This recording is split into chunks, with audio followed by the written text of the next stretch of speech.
It's another Thursday. Let's look at a music ministry tip. It says, unity is stronger than harmony.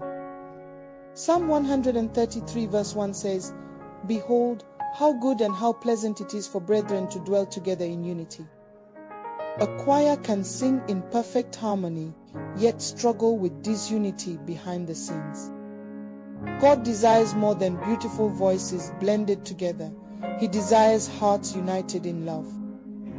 Music ministry flourishes when members choose humility over pride, forgiveness over offense, and service over recognition.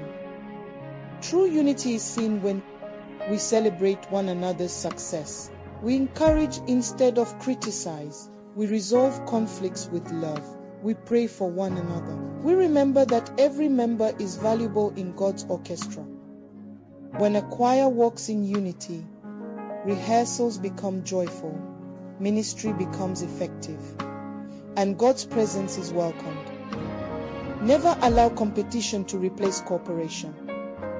Every voice has a part to play, but every heart must beat with the same purpose, to glorify Christ.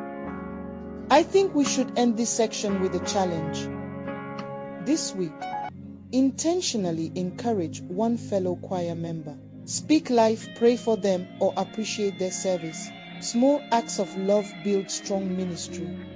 Harmony may impress people, but unity attracts the presence of God.